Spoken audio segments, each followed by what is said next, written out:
श्री सीतारामचंद्राभ्यां नमः। श्रीमद् वाल्मीकि रामायणम बालकांडम द्वितीयः सर्गः। द्वितीय सर्ग का विषय है रामायण काव्य का उपक्रम। तमसा नदी के तट पर क्रौंचवध से संतप्त हुए महर्षि वाल्मीकि के शोक का श्लोक रूप में प्रकट होना तथा ब्रह्मा जी का रामायण काव्य की रचना के लिए उन्हें प्रोत्साहित करना। देवर्षि नारद जी के वचन सुनकर वाल्मीकि जी ने अपने शिष्यों सहित उन महामुनि नारद जी का पूजन किया। वाल्मीकि जी से यथावत पूजित हो देवर्षि नारद जी ने जाने के लिए उनसे अनुमति मांगी और आकाश मार्ग से चले गए।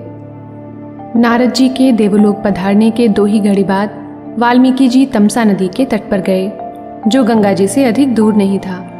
तमसा नदी के तट पर पहुंचकर वहां के घाट को कीचड़ से रहित अर्थात स्वच्छ देखकर मुनि ने अपने पास खड़े हुए शिष्य से कहा, भरद्वाज, देखो यह घाट अत्यंत सुंदर है।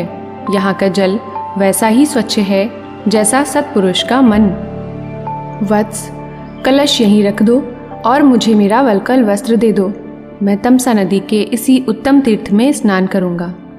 महात्मा वाल्मीकि के ऐसा कहने पर उनके शिष्य भरद्वाज ने अपने गुरु वाल्मीकि को वल्कल वस्त्र दिया। शिष्य के हाथ से वल्कल लेकर वे जितेंद्रिय मुनि वहां के विशाल वन की शोभा देखते हुए टहलने लगे। पास ही मधुर बोली बोलने वाले क्रौंच पक्षियों का एक जोड़ा, जो कभी एक दूसरे से अलग नहीं होता था, विचर रहा था। वाल्मीकि मुनि ने विहार करते हुए पक्षियों के उस जोड़े को देखा। उसी समय पापपूर्ण विचार से एक निषाद ने, जो समस्त जंतुओं का अकारण वैरी था, पक्षियों के उस जोड़े में से नर पक्षी को मुनि के सामने ही बाढ़ से मार डाला। वह नर क्रौंच पक्षी खून से लथपथ होकर पृथ्वी पर गिर पड़ा और पंख फड़फड़ाते हुए छटपटाने लगा। यह देखकर क्रौंच पक्षी की मादा करुणाजनक स्वर में चीत्कार कर उठी। उत्तम पंखों से युक्त उस नर पक्षी के मस्तक का रंग तांबे के समान लाल था और वह काम से मतवाला हो गया था। नर पक्षी से वियुक्त होकर क्रौंची बड़े दुख से रो रही थी। निषाद द्वारा उस नर पक्षी की वह दुर्दशा देख उन धर्मात्मा ऋषि को बड़ी दया आई। करुणा विगलित महर्षि ने यह अधर्म हुआ है ऐसा सोचकर रोती हुई क्रौंची की ओर देखते हुए निषाद से कहा, मां निषाद प्रतिष्ठाम त्वं गमः शाश्वती ही समाह यत् क्रौंच मिथुनादेकम वधी ही काम मोहितम। हे निषाद, तुझे नित्य निरंतर कभी भी शांति न मिले, क्योंकि तूने इस क्रौंच के जोड़े में से एक की, जो काम से मोहित हो रहा था, बिना किसी अपराध के ही हत्या कर डाली है।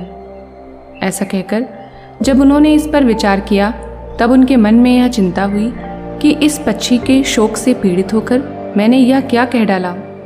यही सोचते हुए महाज्ञानी और परम बुद्धिमान मुनिवर वाल्मीकि एक निश्चय पर पहुंच गए और अपने शिष्य से इस प्रकार बोले, वत्स, शोक से पीड़ित होने पर मेरे मुख से जो वाक्य निकल पड़ा है, यह 4 चरणों में आबद्ध है। इसके प्रत्येक चरण में समान अक्षर हैं तथा इसे वीणा के लय पर गाया भी जा सकता है। अतः मेरा यह वचन श्लोक रूप ही होना चाहिए, अन्यथा नहीं। मुनि के ये वचन सुनकर उनके शिष्य भरद्वाज को बड़ी प्रसन्नता हुई और उसने उनका समर्थन करते हुए कहा, हाँ, आपका यह वाक्य श्लोक रूप ही होना चाहिए। शिष्य के इस कथन से मुनि को विशेष संतोष हुआ। तत्पश्चात उन्होंने उस उत्तम तीर्थ में विधि पूर्वक स्नान किया और उसी विषय का विचार करते हुए आश्रम की ओर लौट पड़े। मुनि के अति विनीत एवं शास्त्रज्ञ शिष्य भरद्वाज भी वह जल से भरा हुआ कलश लेकर गुरु जी के पीछे पीछे चले आए। शिष्य के साथ आश्रम में पहुंचकर धर्मज्ञ ऋषि वाल्मीकि जी आसन पर बैठे और कथा वार्ताएं कहने लगे, परंतु उनका ध्यान उस श्लोक में ही लगा हुआ था। अनंतर संसार की सृष्टि करने वाले सर्वसमर्थ महातेजस्वी चतुर्मुख ब्रह्मा जी मुनिवर वाल्मीकि से मिलने के लिए स्वयं उनके आश्रम पर आए। ब्रह्मा जी को देखते ही महर्षि वाल्मीकि सहसा उठकर खड़े हो गए। वे अत्यंत विस्मित हो हाथ जोड़े कुछ काल तक मौन ही खड़े रह गए। तत्पश्चात उन्होंने पाद्य, अर्घ्य, आसन और स्तुति आदि के द्वारा ब्रह्मा जी का पूजन किया और उनके चरणों में विधिवत प्रणाम करके उनसे कुशल समाचार पूछा। तत्पश्चात ब्रह्मा जी ने आसन पर विराजमान होकर वाल्मीकि मुनि को भी आसन ग्रहण करने की आज्ञा दी। ब्रह्मा जी की आज्ञा पाकर वे भी आसन पर बैठे। उस समय साक्षात लोक पितामह ब्रह्मा सामने बैठे हुए थे, तो भी वाल्मीकि जी का मन उस क्रौंच पक्षी वाली घटना की ओर ही लगा रहा और वे सोचने लगे, ओह, वैर बुद्धि युक्त उस पापात्मा व्याध ने बिना किसी अपराध के ही मनोहर कलरव करने वाले क्रौंच पक्षी के प्राण ले लिए। यही सोचते सोचते उन्होंने जो श्लोक कहा था उसी को फिर दोहराया। उसे दोहराते ही फिर उनके मन में अपने दिए हुए शाप के अनौचित्य का ध्यान आया। तब वे शोक और चिंता में डूब गए। ब्रह्मा जी उनकी मना स्थिति को समझकर हंसते हुए बोले, ऋषि श्रेष्ठ, तुम्हारे मुख से निकला हुआ यह छंदोबद्ध वाक्य श्लोक रूप ही है। इस विषय में तुम्हें कोई अन्यथा विचार नहीं करना चाहिए।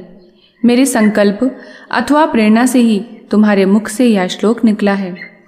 संसार में धर्मात्मा, गुणवान और अतीव बुद्धिमान श्री राम के प्रकट अथवा अप्रकट चरित्र का वर्णन तुम वैसा ही करो जैसा नारद जी के मुख से सुन चुके हो।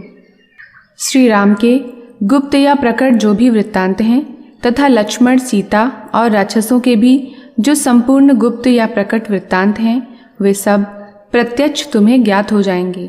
इस काव्य में अंकित तुम्हारी कोई भी बात मिथ्या नहीं होगी। इसलिए तुम श्री रामचंद्र जी की परम पवित्र एवं मनोहर कथा को श्लोकबद्ध करके लिखो। इस पृथ्वी पर जब तक नदियों और पर्वतों की सत्ता रहेगी, तब तक संसार में रामायण कथा का प्रचार होता रहेगा, और जब तक तुम्हारे द्वारा रचित श्री राम कथा का लोक में प्रचार रहेगा, तब तक तुम इच्छानुसार ऊपर नीचे तथा मेरे लोकों में निवास करोगे। ऐसा कहकर ब्रह्मा जी वहीं अंतर्धान हो गए। उनके अंतर्धान होने से शिष्यों सहित भगवान वाल्मीकि मुनि को बड़ा विस्मय हुआ।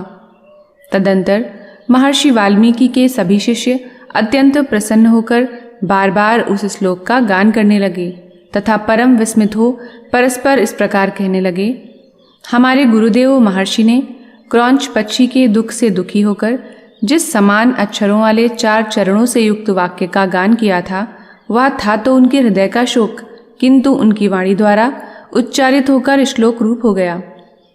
तदंतर शुद्ध अंतःकरण वाले महर्षि वाल्मीकि के मन में यह विचार हुआ कि मैं ऐसे ही श्लोकों में संपूर्ण रामायण काव्य की रचना करूं।